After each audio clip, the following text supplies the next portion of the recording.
Exercise 5.6 शुरू करने से पहले कुछ चीजें सीखना जरूरी है। अभी तक हमने पढ़ा था एक्सप्लिसिट और इम्प्लिसिट फंक्शंस, पढ़े थे ना। लेकिन ऐसा भी हो सकता है कि ना तो वो इम्प्लिसिट है और ना एक्सप्लिसिट है, तब एक तीसरा वेरिएबल आएगा, थर्ड वेरिएबल, जो उनमें रिलेशंस को डिफाइन करेगा, and that third variable is called the parameter. क्या बोलते हैं? पैरामीटर।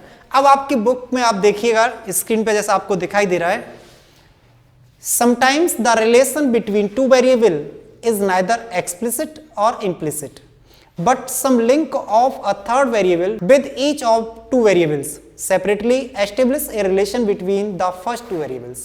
जैसा कि मैंने बताया था कि तीसरा एक वेरिएबल आ जाता है जो उन दो वेरिएबल्स के बीच में रिलेशन बनाता है। In such a situation we say that the relation between them is expressed by third variable। वो रिलेशन किससे बनना है? थर्ड वेरिएबल से। The third variable is called the parameter। ठीक है ना। अगर मान लीजिए x equal to F T है और y equal to G T है, यही दे रखा है, तो हम कह देंगे कि x और y का डिफरेंशियल निकाल सकते हैं। कैसे निकाल देंगे? तो फिर हम कह देंगे कि y का डिफरेंशियल निकाल सकते हैं with the respect of x। आप सोचोगे कैसे निकाल सकते हैं? भाई ये t का फंक्शन है, ये t का फंक्शन है, फिर ये t ही, लेकिन न तो x y का फंक्शन है ना y x का फंक्शन है।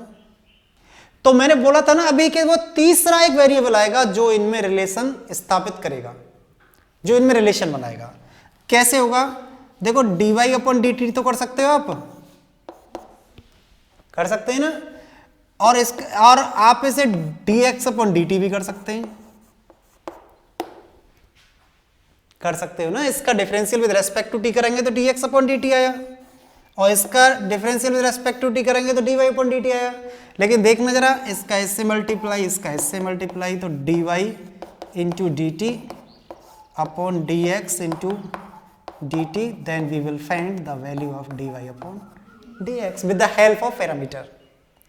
तो ये यूज है यहाँ पर पैरामीटर का। अब सारे क्वेश्चंस जो 5.6 के हैं उसे हम पैरामीटर्स इसी फॉर्म में करेंगे, मतलब x किसी और का फंक्शन दे रखा होगा लेकिन y भी उसी का फंक्शन होगा।